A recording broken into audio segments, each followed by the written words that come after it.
Oke, Presiden Joko Widodo hari ini Selasa 10 Mei bertolak ke negeri Paman Sam, Amerika Serikat. Presiden Jokowi selama 2 hari diagendakan mengikuti konferensi tingkat tinggi khusus ASEAN Amerika Serikat mulai 12 hingga 13 Mei mendatang. Seperti apa informasi selengkapnya nih? Kita akan membahasnya bersama jurnalis VOA Indonesia Eva Mazrieva dari Washington DC. Halo, selamat malam waktu Washington, Eva. Ya, Apa hai Mas kabar? Reza, apa kabar? Baik, Mbak Eva. Sehat selalu ya. Alhamdulillah, ya. Sehat Mas, sehat. Oke, Mbak Eva, langsung saja nih. Kita juga pengen tahu sebenarnya seperti apa sih peran Indonesia di KTT ASEAN ini. Apa yang membuat KTT ASEAN Amerika Serikat ini begitu penting untuk Indonesia, Mbak Eva? Iya, jadi sebetulnya peran ini sangat penting ya karena Indonesia tahun ini dari tahun 2021 lalu sebetulnya sampai 2024 itu menjadi koordinator kemitraan Amerika dan ASEAN. Jadi Indonesia yang jadi koordinatornya untuk pertemuan atau kemitraan khusus di antara Amerika dan ASEAN. Dan tentunya Indonesia tidak ingin melepaskan atau menyanyiakan peran khusus ini karena itu dia ingin agar kali ini pertemuan khusus di tanggal 12 dan 13 Mei nanti bisa menghasilkan kerjasama yang lebih membumi begitu untuk perdamaian, stabilitas dan kemakmuran. Nah karena itu tim yang dibawa oleh Presiden Jokowi cukup besar juga nih Mas Reza untuk menghadiri KTT nanti karena isu besarnya tuh bukan cuma ngomongin soal hal-hal yang selama ini menjadi quote-unquote krisis ya di dalam tubuh ASEAN, misalnya saja soal krisis Myanmar, soal potensi terorisme yang ada di Filipina Selatan, atau juga isu perempuan dan kelompok minoritas yang ada di semua negara-negara Asia, tapi juga hal-hal yang lebih esensial, misalnya seperti kemana sih arah sebetulnya kerjasama Amerika dan ASEAN, khususnya di Indo-Pasifik ya, karena sekarang sudah banyak lagi saingan-saingan lain seperti AUKUS dan sebagainya gitu, Mas.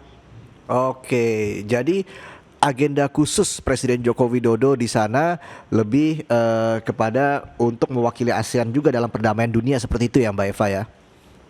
Iya, jadi nanti ada 10 kepala negara ASEAN yang akan hadir kecuali Myanmar ya. Sampai sekarang kita tidak tahu apakah Myanmar masih tetap akan bersikeras mengirimkan pemimpin militernya, junta militer yang sudah merebut kekuasaan pada 1 Februari 2021 lalu, apakah tetap itu yang akan dikirim atau yang lain, karena sebetulnya 9 negara ASEAN lainnya itu berharap yang datang bukan junta militer, karena junta militer Myanmar ini belum melaksanakan 5 konsensus utama yang dibuat oleh ASEAN ya pada bulan April. Jadi mereka berharap sih junta militer nggak datang, tapi kita nggak tahu nih siapa yang akan datang.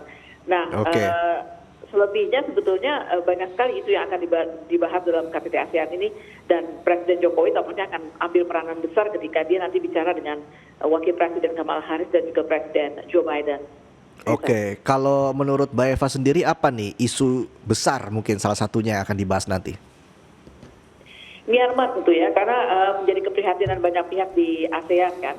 ASEAN tentunya ingin agar krisis di Myanmar ini segera selesai, dalam arti tercapai penyelesaian di antara pihak yang merebut kekuasaan dengan pihak yang disebut sebagai pemerintah bayangannya Myanmar gitu ya, Reza.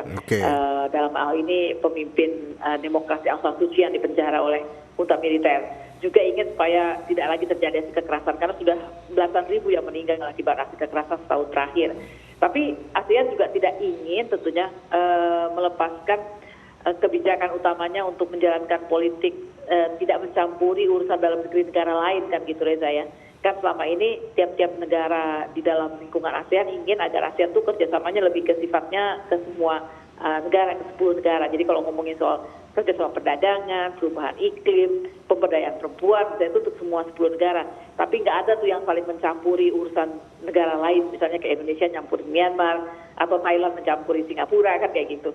Nah tapi apakah konsep itu masih akan terus dipertahankan atau ASEAN menemukan cara atau strategi lain nih kalau menghadapi isu seperti krisis di Myanmar ini yang sudah jelas-jelas terjadi pelanggaran HAM, terjadi pembantaian dan sebagainya. Nah ini tampaknya akan dibahas bersama oleh pemimpin ASEAN plus Amerika, karena Amerika juga memantau ini dengan erat ya. Dan kita lihat bagaimana beberapa perusahaan Amerika sudah sampai keluar dari Myanmar karena krisisnya nggak selesai gitu Reza. Itu yang paling esensial barangkali akan dibahas dalam KTT ini nanti. Baik, lalu ini menariknya Mbak Eva, pada Februari lalu juru bicara Gedung Putih Jen Psaki menyatakan KTT ini merupakan prioritas utama bagi pemerintahan Biden. Kenapa sih pertemuan ini sangat penting sekali bagi Amerika Serikat, Mbak Eva? Ya ini untuk reaffirm ya, apa sih namanya, memperkuat kembali komitmen Amerika sebetulnya untuk kemitraan antara Amerika dan ASEAN, dan juga menunjukkan komitmen kuatnya Amerika pada ASEAN sebagai sebuah negara yang ada di Indo-Pasifik begitulah. Dan untuk memenuhi komitmennya itu, Presiden Biden sebetulnya sudah sempat mengumumkan komitmen ya untuk menyediakan $102 juta kalau saya tidak salah. Itu dalam bentuk inisiatif baru, mulai dari untuk mengatasi perubahan iklim yang juga dirasakan oleh 10 negara ASEAN, untuk mendukung pertumbuhan ekonomi, apalagi kita baru saja selesai, paling nggak kita bukannya udah berakhir ya, tapi sudah mulai bisa mengatasi COVID-19 gitu kan Reza ya. Lalu juga untuk mengembangkan human capital. Nah, human capitalnya dipandang penting karena generasi muda, generasi baru itu diharapkan bisa kita berdayakan sebelum nanti bisa menyerahkan tongkat estafet. Jadi $102 juta ini cukup besar, dan semoga tercapai nih ketika diselenggarakan KTT hari Kamis dan Jumat nanti. Jadi jangan cuma janji-janji doang, yang mudah-mudahan ini benar-benar terwujud anggarannya sehingga bisa betul-betul untuk tadi mendorong penyelesaian krisis perubahan iklim, misalnya energi, transportasi, gender empowerment, macam-macam deh, Reza. Oke, nah apakah ini juga menjadi bagian untuk mematahkan dominasi Tiongkok begitu di kawasan Indo-Pasifik, atau seperti apa nih? Mungkin ada bocorannya Mbak Eva dari sana. Iya, memang banyak orang juga melihatnya begitu. Apakah ini jangan-jangan upaya Amerika untuk reach out ya, untuk menjangkau negara-negara ASEAN karena kekhawatirannya terhadap peran sentral Tiongkok yang makin kuat gitu. Saya pikir nggak bisa dihindari kalau ada asumsi seperti itu, tapi juga perlu diketahui, dan saya pikir Amerika memahami hal ini, bahwa Tiongkok itu dengan negara-negara ASEAN ya udah kayak saudara tua ya.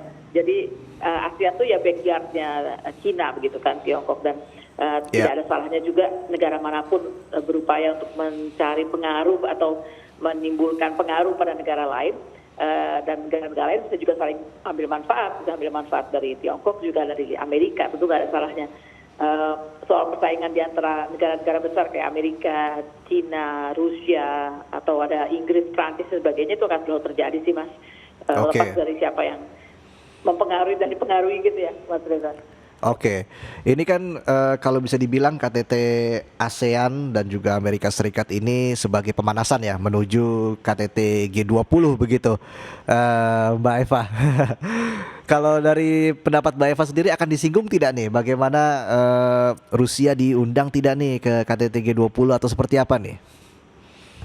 Ya, tampaknya ini akan jadi salah satu isu juga nih, Reza, karena sebetulnya Amerika dan setidaknya ada dua negara lain, Kanada dan Australia, sudah menunjukkan isyarat ya bahwa mereka tidak ingin Indonesia tuh ikut mengundang Presiden Putin. Nah, tapi bagaimanapun juga Indonesia tentu ingin main cantik, karena Rusia itu kan bagaimanapun juga anggota dari G20. Jadi nggak mungkin sebagai anggota G20 dia nggak diundang, meskipun dianggap melakukan kesalahan yang terminologinya sendiri masih bisa diperdebatkan begitu ya Reza. Jadi saya pikir pastinya akan disinggung juga soal G20, tapi soal Indonesia memiliki marwah atau memiliki kedaulatan untuk mengundang anggota-anggota G20, atau yang tidak masuk anggota G20 tapi dianggap penting. Misalnya kali ini Indonesia mengundang Ukraina dan juga mengundang sebetulnya Rwanda kalau tidak salah, karena menjadi negara Afrika dengan tingkat pertumbuhan terbesar sepanjang tahun kemarin. Jadi saya pikir itu haknya Indonesia juga sebagai tuan rumah dan presidensi G20 sekarang ya, Reza. Dan jangan lupakan bahwa sebetulnya ada satu lagi KTT yang penting juga dilaksanakan bersama dengan KTT ASEAN Amerika ini, yaitu KTT Global Pandemic atau pandemi global COVID-19. Ini rapatnya negara-negara yang hadir nggak cuma negara ASEAN, tapi hampir semua negara besar yang ada di dunia ini, karena kita ingin sama-sama belajar apa yang harus kita perbaiki dari pandemi virus corona yang menghancurkan ini ya, yang menimbulkan dampak sampai lebih dari 3 tahun. Bagaimana kita bisa memperbaiki sistem kesehatan publik kita, bagaimana kita bisa memperbaiki cara kita sharing informasi, atau cara kita untuk menghasilkan vaksin dalam waktu dekat atau cara mendistribusikannya ke semua negara secara merata tanpa pandang bulu, tanpa pandang etnis, kulit, laki-laki perempuan misalnya. Jadi kayaknya bakal lebih urgent sih menurut saya dibandingkan KTT ASEAN Amerika yang memang udah ketahuan agendanya apa ya. Karena kalau yang pandemi ini banyak hal yang kita bisa bahas menghadapi kemungkinan adanya pandemi besar lagi di kemudian hari gitu kan ya saya. Oke. Tapi kalau dalam KTT Global Pandemic COVID-19 nanti, apakah nanti akan dibahas juga terkait dengan vaksin ini, Mbak Eva? Iya, tampaknya akan dibahas juga tentang vaksin itu karena memang Amerika juga berkomitmen lagi untuk bisa menyerahkan paling tidak lebih dari 40 juta dosis vaksin baru ya. Jadi kita ini kan Amerika terus berproduksi kan, dan kita sekarang nggak cuma vaksin pertama, kedua atau booster pertama dan kedua yang udah diserukan kepada masyarakat, tapi saya yakin bakal ada booster lain juga karena si COVID-nya sendiri kan bermutasi terus ya. Jadi tampaknya urusan vaksin ini juga akan dibahas lagi, dan saya pikir Indonesia main peranan yang luar biasa baiknya. Menteri Luar Negeri kita tuh sampai mobile kemana-mana gitu kan untuk bisa mengupayakan kita dapat vaksin gratis atau vaksin dengan lebih cepat gitu. Betul. Ketika negara lain masih pada melongo, kita udah pernah disuntikin tuh vaksin COVID termasuk kita, negara yang paling cepat menggelar vaksinasi ya, Mbak Eva ya. Betul. Jadi kita cukup bangga juga sama menteri-menteri kita tuh yang bergerak cepat ke luar negeri. Reza. Oke, kalau kita bicara soal kerjasama multilateral Amerika Serikat dengan negara ASEAN, ini kan kerjasamanya sudah sangat panjang ya, 45 tahun begitu Mbak Eva. Sebenarnya apa sih wacana besar yang akan dilaksanakan pada tahun-tahun ke depannya begitu oleh hubungan yang dijalin oleh negara-negara di KTT ASEAN dan juga Amerika Serikat ini? Saya pikir kemitraan besar yang ingin dijalin adalah bahwa Amerika tetap menjadikan kawasan Indo-Pasifik dan terutama ASEAN yang ada di dalamnya itu sebagai mitra penting untuk Amerika. Nggak cuma karena ada isu-isu khusus kayak perubahan iklim misalnya yang menjadi isu bersama, atau karena kita ingin mengatasi pandemi bersama-sama atau mengatasi terorisme misalnya. Tapi memang ASEAN itu menjadi mitra yang penting buat Amerika. Jadi nggak cuma ngelihat ke arah barat dalam arti ke Eropa misalnya atau ke Afrika, kawasan Afrika, tapi juga ke Asia, dan Asia selalu mainkan peran penting di dunia begitu kan, dan ini yang ingin ditekankan khusus oleh Amerika sih, mengamankan dan memitigasi misalnya isu-isu penting yang ada di Asia ini gitu kayaknya. Oke, baik. Kita harapkan KTT ASEAN Amerika Serikat berjalan dengan lancar, Mbak Eva. Terima kasih sekali lagi jurnalis VOA Indonesia Eva Mazrieva sudah bergabung bersama kami di MG Radio Morning Traffic. Salam sehat selalu untuk Mbak Eva. Ya,